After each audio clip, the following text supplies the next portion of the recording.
We have economics A level, paper 3, January 2025. The first question. It said, Luxottica is a French-Italian company based in Italy. It sells sunglasses in an imperfectly competitive market in 2022. Its net profit was 2.28 billion euros. Which one of the following conditions is necessary for Luxottica to maximize its profits?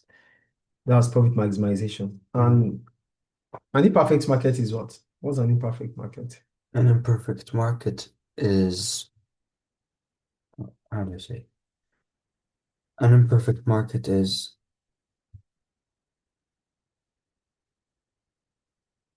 one second. Hold on. We call it imperfect market because maybe buyers and Look, sellers don't yeah, have. there's like one of the conditions of a perfect market is missing, like fewer sellers, product differentiation, and etc. When there's information gap. Yeah. One of the conditions of an imperfect market is that there's lack of information. That means there's information gap. There might be barriers to entry.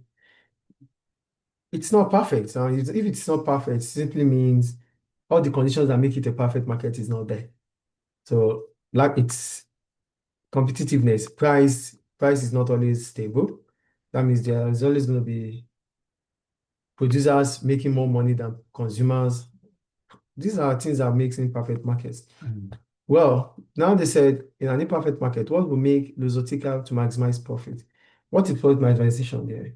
Profit maximization is making supernormal profit or making about, Profit maximization. yeah, That means you are making profit as most as you can. as the highest possible profit in that Yeah, market. That makes it profit maximization. Okay. yeah. So, which output will Luxottica produce to make profit maximization? Um, it will do A, which is marginal revenue is equal to marginal cost. So, at output, MC equals to MR is profit maximization level of output. Yeah, Okay. So, when average cost is equal to marginal cost, what does that mean? it means that uh for any firm, wait, can I repeat your They question? said, yeah, we already agreed that MC equals to MR. That is Yeah, profit maximizing level of output. Okay. yeah. So, if AC equals to MC, what does that mean? AC It equals to MC. this describes the minimum point of the average cost curve, not profit maximization.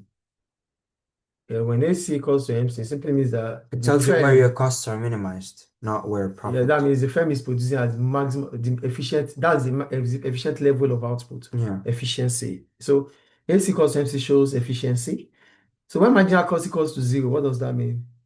When marginal cost, this would only happen producing an extra unit costs us nothing. That's extremely rare, not connected to profit maximization. So what does it mean? It means what? When there's marginal cost is equals to zero, what is the firm trying to achieve? Um, Economies of scale. The firm is trying to increase its total revenue. That's marginal cost equals to marginal revenue. The marginal revenue equals to zero. What is marginal revenue equals to zero? Marginal revenue equal to zero is where total revenue is maximized, not profit. Okay. All right. So profit maximizing level of output is A. Oh, okay. So for question one is A. Mhm. Question one, A. Go to question two.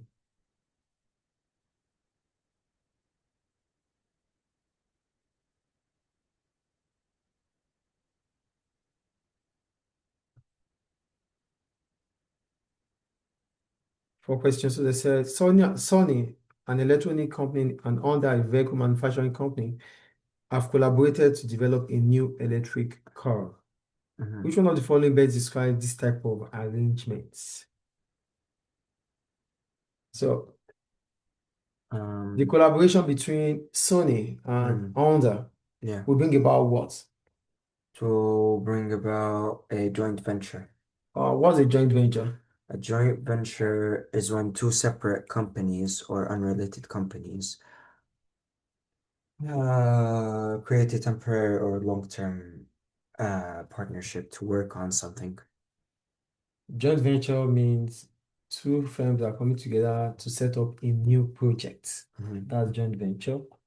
Okay. What's cooperative? Cooperative is a business owned and run by its members, workers, or Members. consumers. State-owned enterprises. This is a business owned by the government. Sony and Honda are private companies, not government owned. Okay. And horizontal integration, what does that mean? Horizontal integration. Okay. This happens when two firms in the same industry and same stage of production merge. So at the same level of production, when they merge, it is horizontal. Okay. Then we have vertical, right? What's vertical integration? It's when um companies in the like um vertical integration is when like companies in the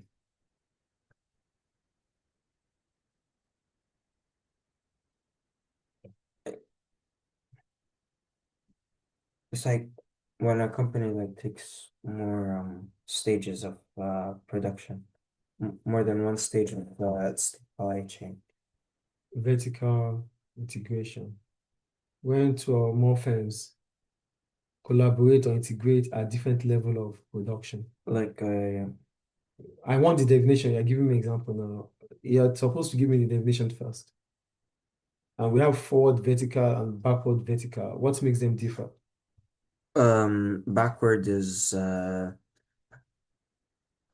towards new raw materials and upwards is towards the Forward. customer. Forward is towards the customer.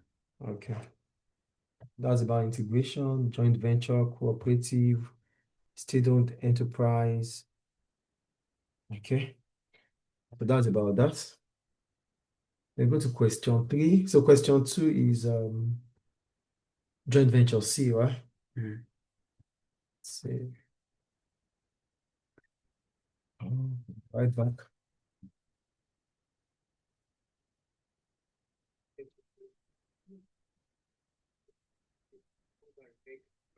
Mhm.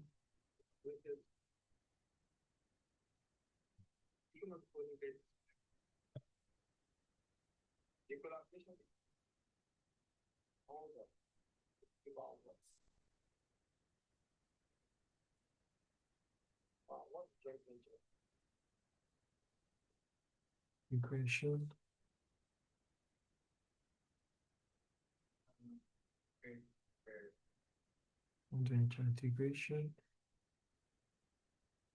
joint venture integration.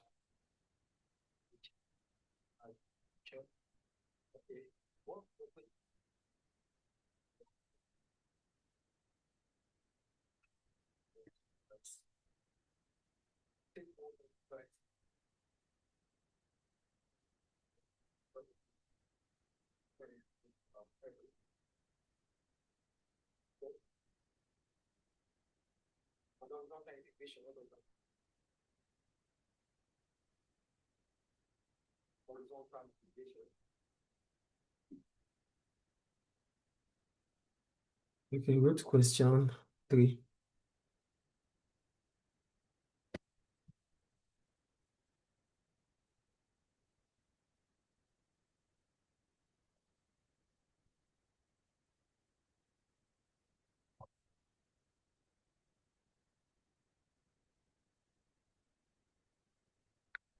They said the elasticity of demand for labor for workers in the shipbuilding industry in France is expected to be 0.88. Which one of the following is most likely to cause the demand for labor to be inelastic? What is demand for labor? Demand for labor is the it's like the What's demand for labor? it's, it's the number of jobs available. It's like the No, demand for labor. Numbers of workers firms are willing to employ at a given wage rate. The numbers of workers firms are willing to employ at a given wage rate. That is demand for labor. So what will make demand for labor to be inelastic? Labor can be easily substituted by capital.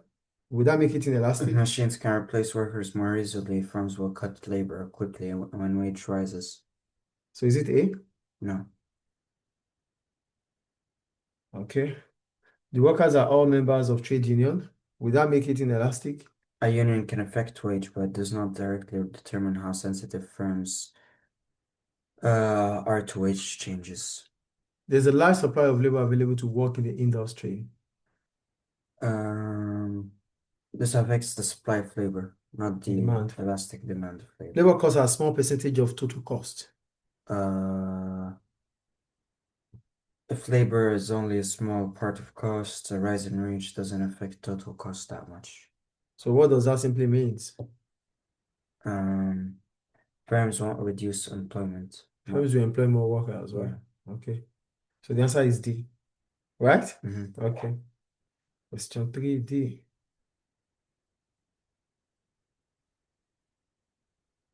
Question 4. Right back.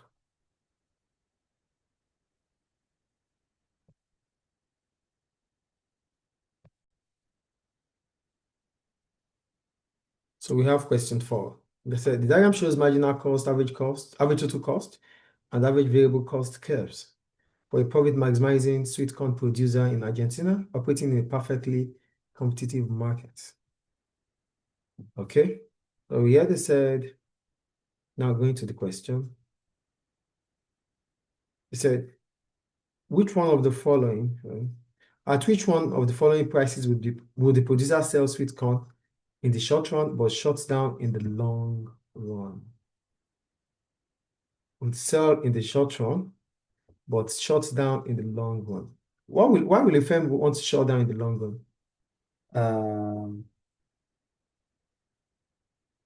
Because like, why would they want to? Yeah, why will a firm want to shut down in the long run? I don't know.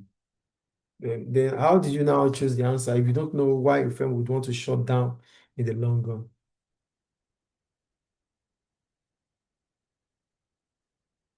A firm will shut down in the long run if the average revenue is lesser than the average total cost.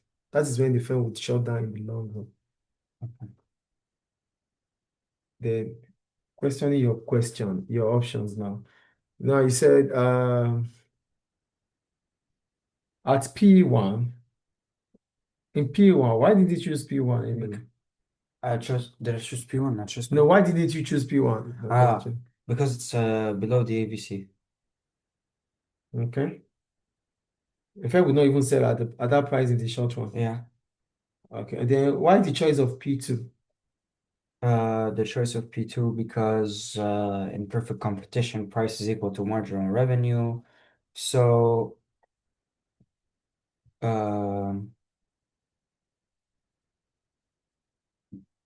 so the firm produces where P is equal to MR and MC. And that's the P2. So. Well, P1. A firm will not be able to produce at P1 because P1 is way below, you can't even cover your average variable cost. Because a firm in the short run, a firm can still consider operating in the short run in as much as the AR is equal or is greater than or is the same as the AVC. In as much as the firm can cover its average variable cost, then the firm can still produce in the short run. So P1 does not even allow the firm. A firm will not even exist with P1. Then P2, at P2, the average variable cost is below the price. This is the average variable cost. The average variable cost is below the price of P2. So a firm will consider producing at P2 because it's able to cover its variable cost. And when you're able to cover your variable cost, you can continue to operate. You don't consider shutting down. That is why the firm is producing P2. And P3 is profit maximizing level of output because MC is 80 there, which is fine. P4, yeah, it's making more profit. So we're not going to talk about that. So in P2, If the firm continue to produce in P2 with the price of P2 in the short run, in the long run, where it has to consider the average total cost.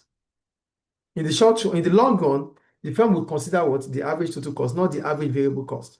Because in the long run, both total cost and both the total cost, that means both the fixed cost and the variable cost would have increased in the long run, because all it will be variable cost anyway. So in the long run, if the firm is still selling at P2, it is way below the average total cost. This is the average total cost. And selling at P2 is way below. So the firm will consider shutting down in the long run, because P2, the average revenue is way lower than the average total cost. And that is why the firm will shut down if it continues to sell at P2.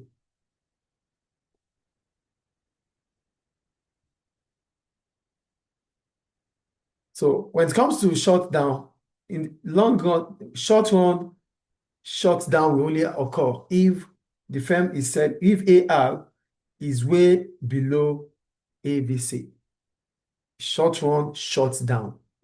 But here, AR is still above AVC in the short run at price P2. When you look at the graph, yes or no, please? Yes. Good. Then short run, shutdown in the long run will only occur if a firm is selling way below the average total cost. In the long run, you consider the average total cost. In the short run, you consider the average variable cost. And that's the difference between considering short down in the long run, considering short down in the short run. Considering short down in the long run, it means you are thinking about the average total cost. Considering short down in the short run, it means you are considering the average variable cost. I think it's clear now. So the answer for question 4 is P2, right? Question 4, P2. Question 4. B.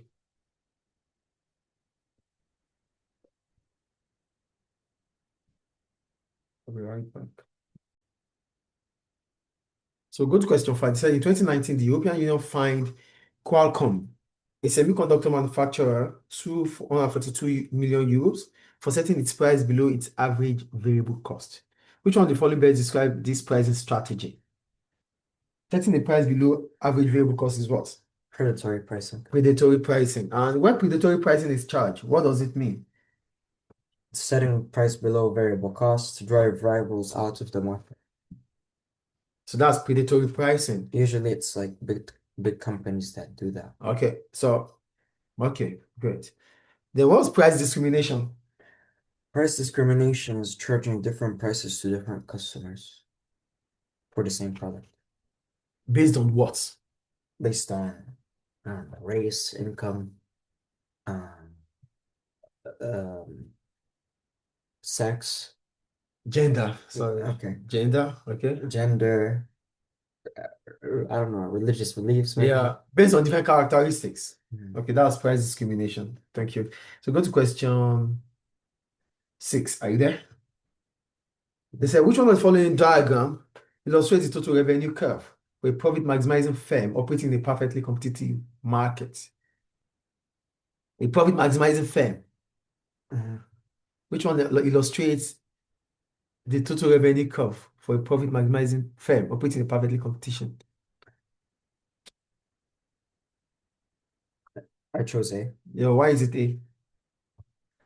It's A because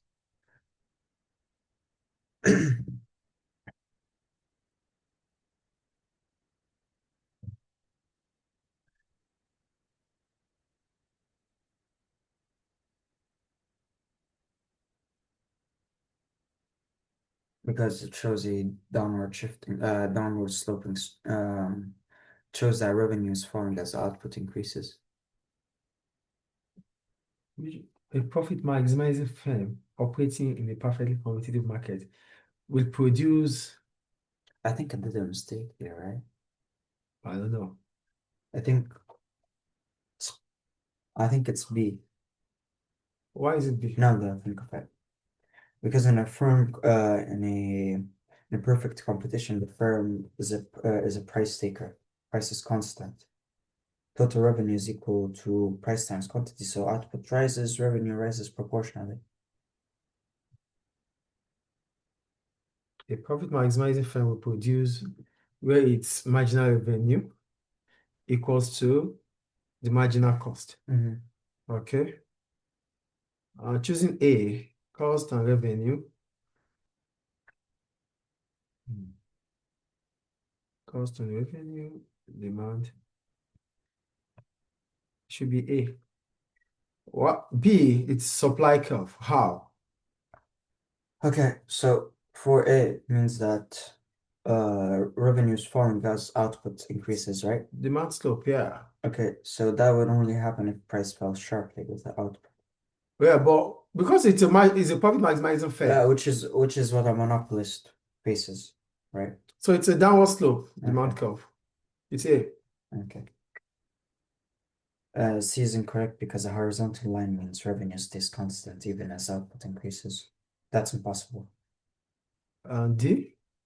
It's curved, rising then falling. This implies revenue first increases then decreases. That happens if the firm must lower prices a lot to sell more. So for a perfectly competitive market, Yeah, for the consumers are always this is more monopoly or imperfect competition. it's A because in a perfectly competitive market, firms are price taker. So Mhm, they face a downward slope demand curve. mhm. Question 7.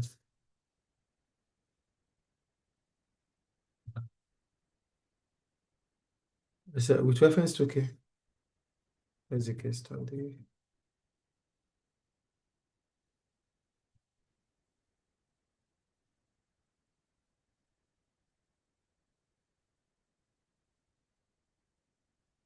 Question 7.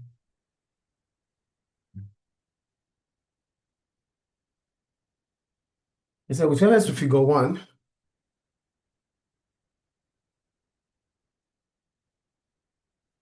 okay. With reference to figure 1, calculate the firm's concentration ratio of the global fast food industry. What's concentration ratio? Concentration Yeah. ratio. Concentration ratio is what do I call it? Concentration ratio is it's a measure to gauge how much of a market is controlled by the largest firm. What makes it different from market share? Market share takes into What's market share?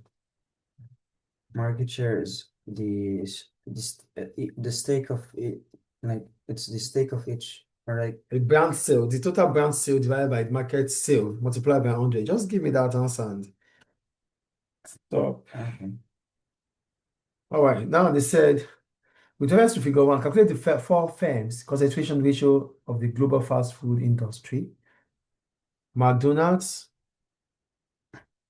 Starbucks, KFC, Subway, together. Okay, 1, 2, 3, 4. Okay, they hold 34%. 34.5%. Okay. Mm. Let me see. 7.5 plus 0.8, 0.8,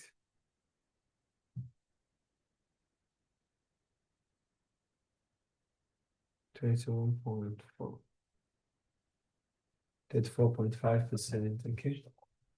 Now, with reference to extract C, so it's 34.5%. Okay. Extract C.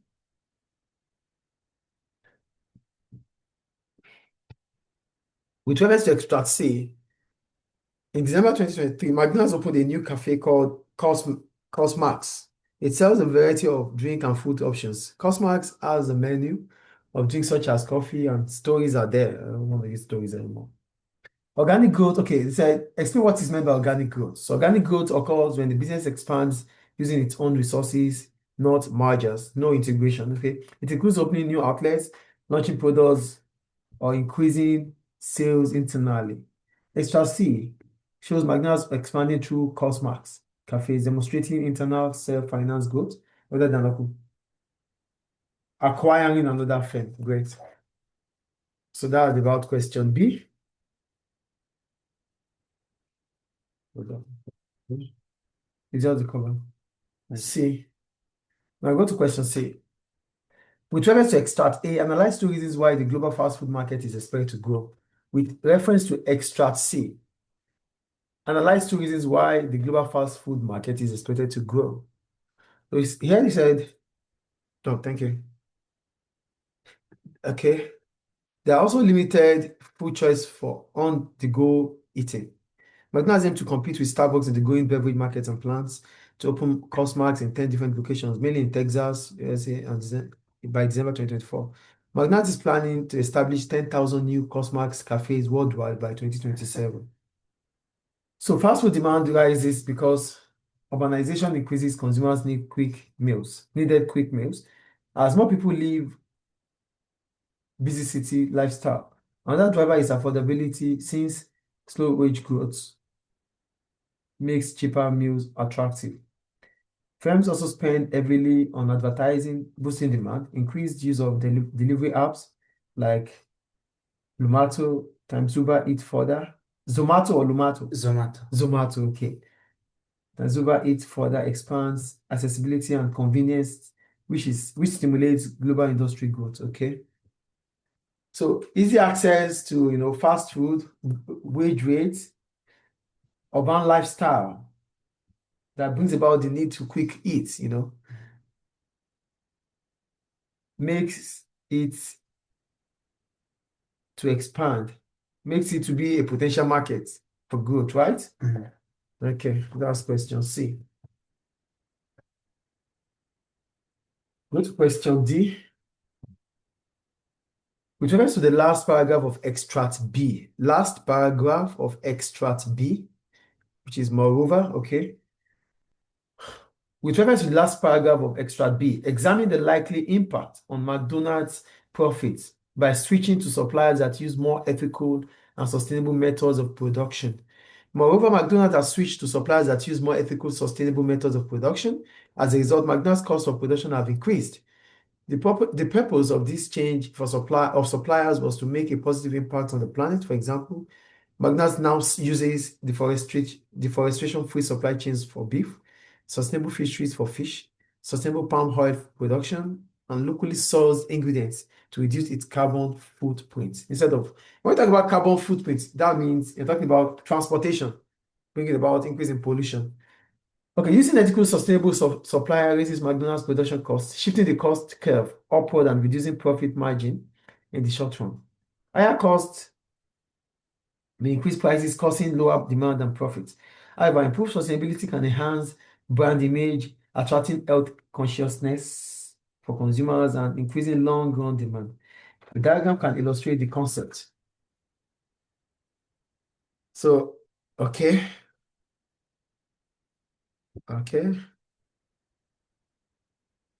So a shift in the average revenue, marginal revenue upwards, potentially leading to restoring profitability. Profit in part depends on whether reputational gain outweighs higher cost. Okay. That's fine.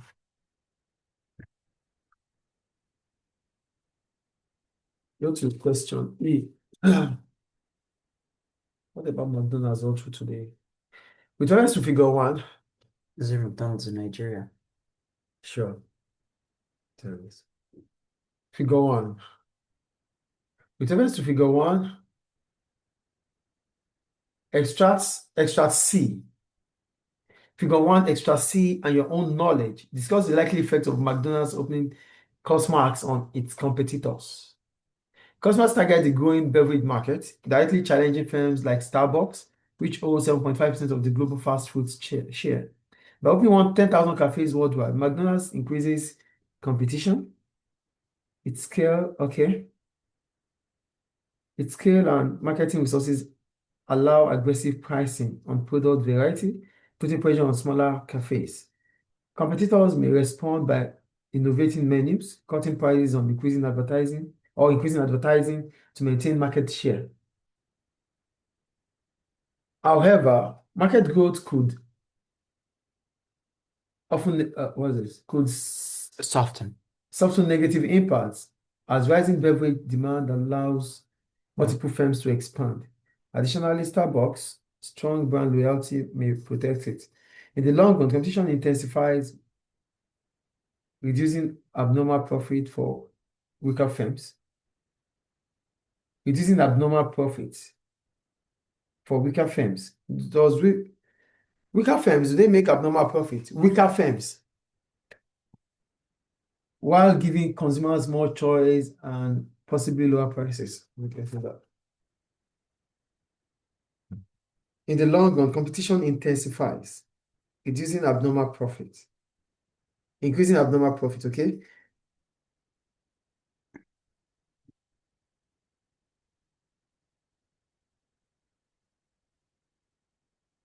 Competition intensifies. If competition increases, it reduces abnormal profit, okay? Then for weaker firms, what's the choice of weaker firms here? Competition reduces abnormal profit. Yes, that might bring about normal profit while giving consumers more choices and possibly lower prices. Competition reduces abnormal profit for firms. The choice of weaker firm here, I don't get that. While giving consumer, yeah, competition increases choices for consumers and lower prices. The question is this. I don't know about weaker firms. Weak firms. Do weak firms make abnormal profit? Oh, imagine this. There's only one small coffee shop in a like street. And then there's Okay. Cosmax comes in, and they used to only buy from that coffee shop because it was the closest. And now Yeah. there's Cosmax. Okay. That makes sense then. Okay, that makes sense. Fair enough. Okay. So what you're simply saying is that with increasing competition, inefficient firms will not be making abnormal profit. They have to sit right. Mhm. Okay. In scale, okay.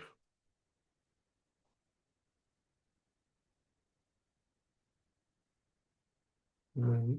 Starting price and increasing advertising, maintain market share. Okay. Fair enough. Starbucks, strong brand loyalty. Okay. We talked about brand loyalty here. We talked about how competition increases choices for consumers, makes inefficient firms to become efficient.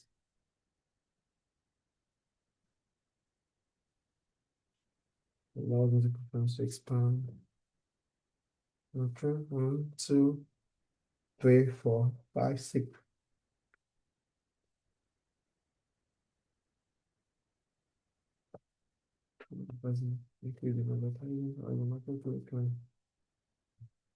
Okay. Additional Starbucks strong down routing with preference. Okay. We'll move on. Question 8 and what? 9. 8 and 9. Okay. So go to question 8 now. Back to the question 8. Question 8.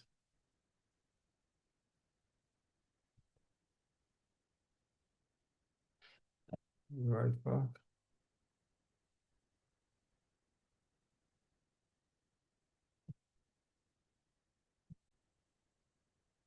So question 8, they said in 2023, British Sugar was the only purchaser of sugar beets from 3,000 farmers in the UK. Evaluate the benefit of a monopoly to firms and consumers. Illustrate your answer with an appropriate diagram. Okay. So he said a monopoly exists when a single buyer dominates the purchasing side of a market.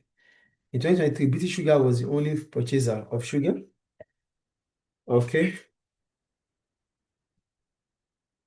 Of sugar feed from 3,000 farmers, giving it significant market power. So this allows British Sugar to negotiate lower prices for sugar beet, okay? Reducing its variable cost, lowering input cost. We can raise profit if product prices remain unchanged, allowing the firm to achieve economies of scale in processing and distribution. Okay. So large stable supply contracts can also encourage investment in technology, improving efficiency over time. For who? For the firms or for British? For farmers. For the farmers. Okay. Investment in technology, improving efficiency over time. Okay. Consumers may benefit if reduced input cost lead to lower retail sugar prices. Increased efficiency from larger scale processing may further reduce cost, enhancing productive efficiency. Okay. If the monopolist lower production costs are passed through consumers' experience, consumers experience lower prices and potentially higher output, which improves allocative efficiency. However, the benefit to farmers may be limited. Lower prices paid to suppliers can reduce farmer incomes and discourage long-term investment in crop quality. This may reduce supply reliability and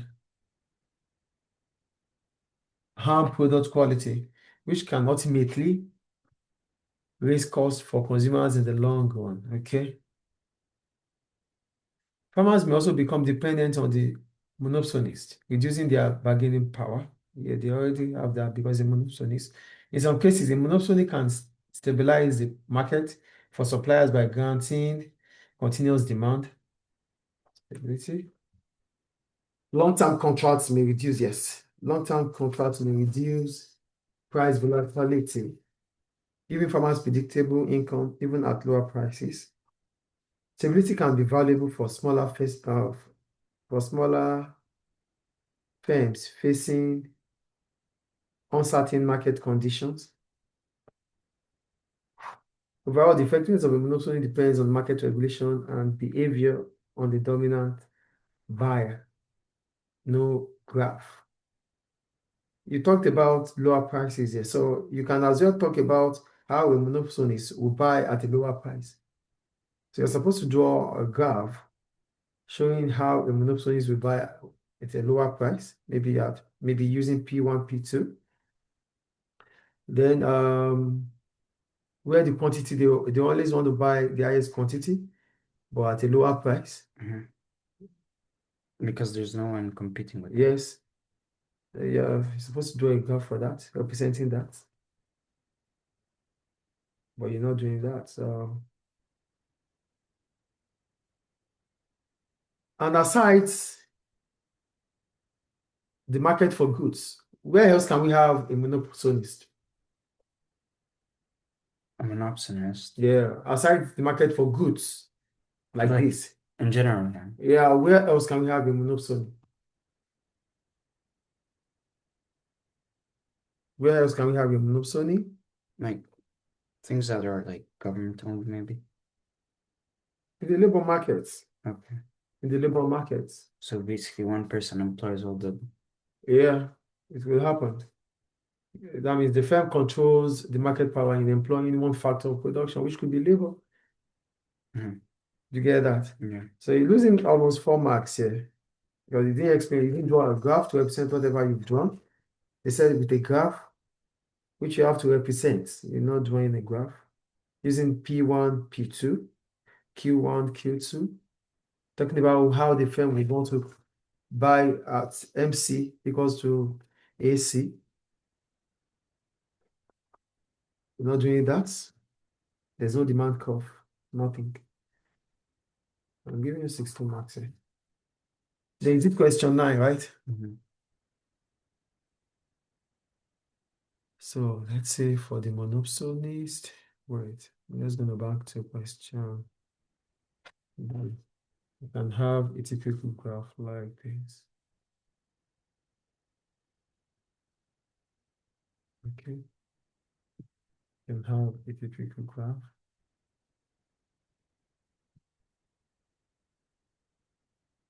We have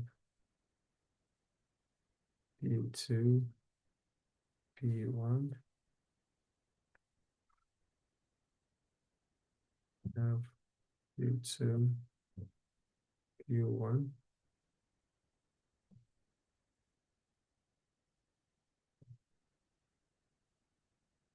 P2, P2,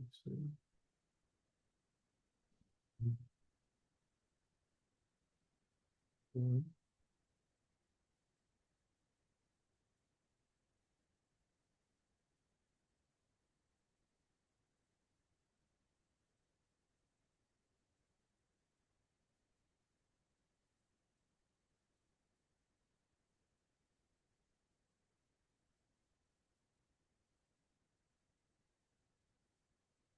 Equals to general revenue.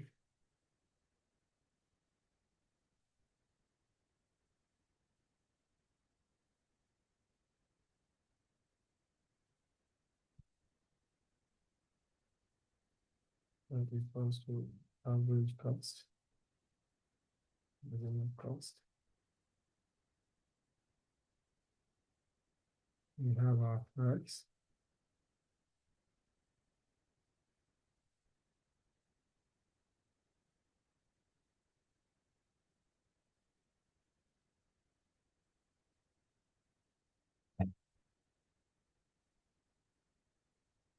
So this could be a typical graph for a monopsony. Monopsony. Please look at it, please. Okay. So that's for a monopsony, and that's the graph for that.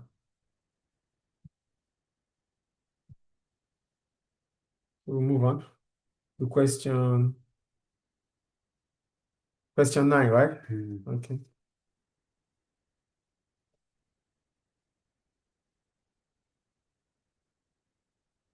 This is question 8.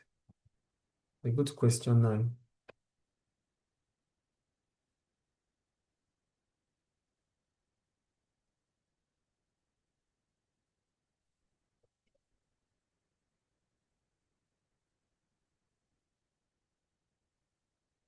So for question 9, they said you choose question 9, right? Yeah. Okay. Okay. Go left, go right back, please.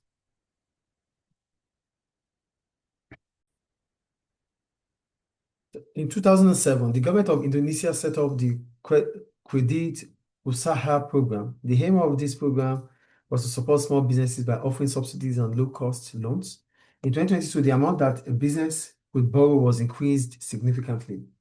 Evaluate measures that a government could introduce to promote competition and contestability. Government can promote competition and contestability using a range of policies that reduce entry behaviors and increase market openness. One option is reducing legal or administrative barriers, such as simplifying licensing, having registration cost, or removing unnecessary regulatory requirements. This makes entry easier for new firms, increasing competitive pressure on incumbents or existing ones, okay? Providing subsidies on, okay, the first one is removing regulatory requirements, okay? Providing subsidies or low interest rates, low interest loans, as Indonesia did with Credit Usaha program, which helps small firms to access capital with improved financing. New entrants can invest in technology, advertising, and distribution, making market contestable. When we talk about contestability, what does that mean? And stability, it's like competition. Contestability. What means about contestability? Let's say it's a contestable market. What does it mean? Means there's competition. There's yeah, there's a competition, basically. What makes it a contestable market? And is a contestable market a market structure?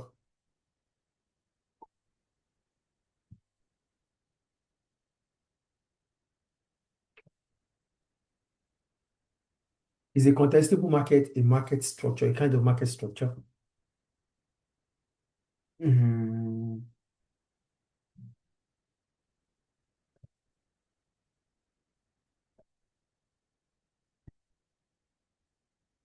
Is a contestable market a form of market structure?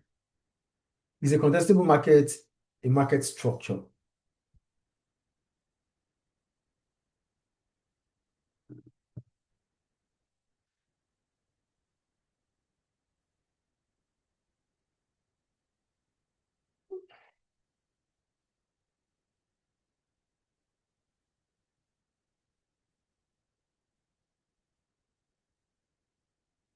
No, Okay, it's enough. So why do we call it a contestable market?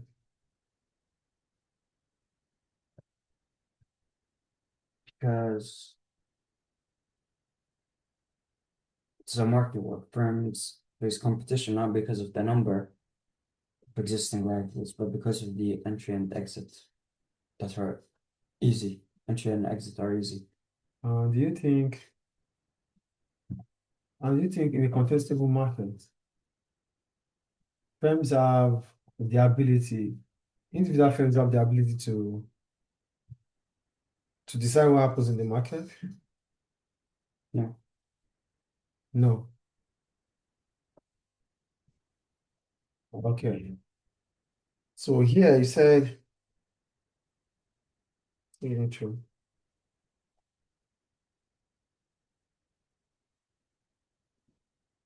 However, subsidies risk, okay, said technology, advertising, and distribution making more markets contestable. However, subsidies risk inefficiency if poorly targeted and may increase government expenditure. Another measure is strengthening competition laws, preventing anti-competitive behaviors or practices like predatory pricing, collusion, or abuse of market dominance. Strong enforcement ensures incumbents cannot block entrants through unfair methods. However, excessive regulation may discourage investment.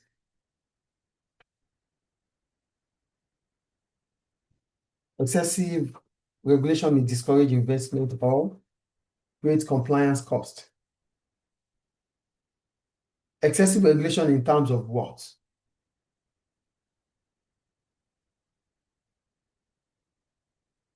I'm coming to that. Excessive regulation in terms of what? Transparency rules such as requiring clear pricing or open procurement can limit information asymmetry and help consumers compare products more easily. This increases competitive pressure on firms to improve quality or reduce prices.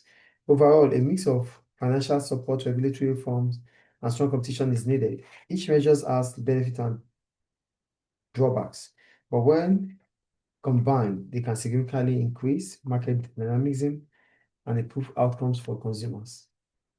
Now, you talked about excessive regulation, which may discourage investments or create compliance costs. Regulation can improve content stability and promote competition, right? So when it comes to excessive regulation, in what aspect are you talking about excessive regulation here? In what aspect? As in too much laws. But what does it mean? It reduces investment, right? That's what you said here. Discourages investments. How does it discourage investment? Because here we are talking about regulations that increases investment. So now you're saying these regulations, if it becomes excessive, might discourage investment. I would rather want you to talk about excessive regulation discouraging intellectual property,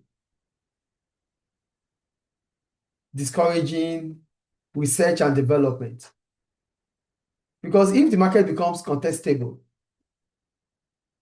increase in competition means they're going to be producing almost the same product. Mhm. And producing almost the same product literally means certain individuals, certain firms who have spent so much on research and development for the product would now have their products being, being um,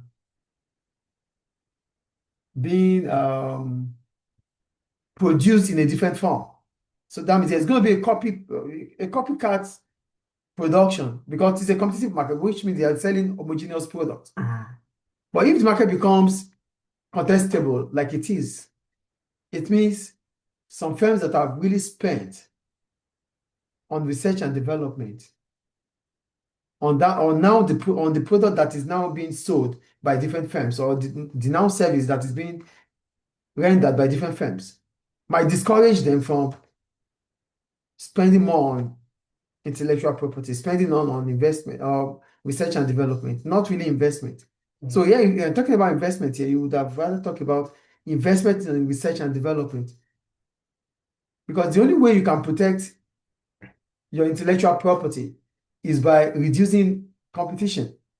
But now that there's free entry and exit, that's why it's a contestable market. Mhm. Now that there's free entry and exit, it makes it difficult for what's it called?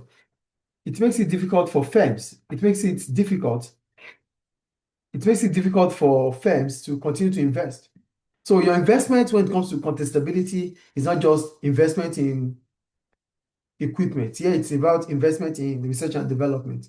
Because when the market becomes contestable, competition increases. And if competition increases, whatever intellectual property you have that you have been protected or you've spent so much on in research, in form of research and development, it becomes, because in a competitive market or in a contestable market, the products are homogeneous.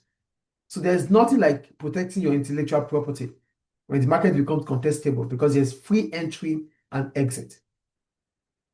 Is it making sense here, please? Yeah. So when you're talking about a contestable market, you should rather talk about investment in research and development that is not protected, which would discourage firms from, making research and development because whatever happens, anyone can start producing the same product as them. Clear? Mhm.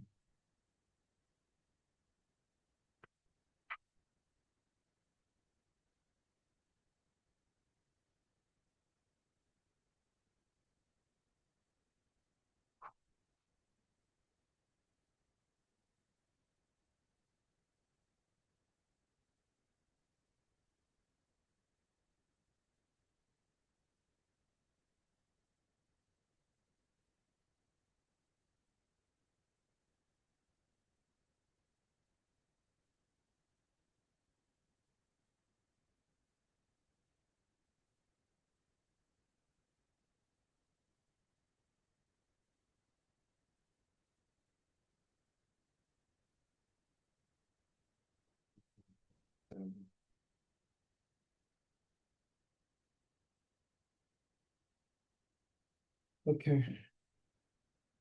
I think the marks are okay, except for question 8. Formula. Yeah, format. That's all. So please 76. tell me more about, yeah, that's 76, right? Mm. Tell me more about contestable market. I want you to write about contestable market and the features of contestable markets and why a contestable market is not a kind of market structure. Mhm. So that's 76.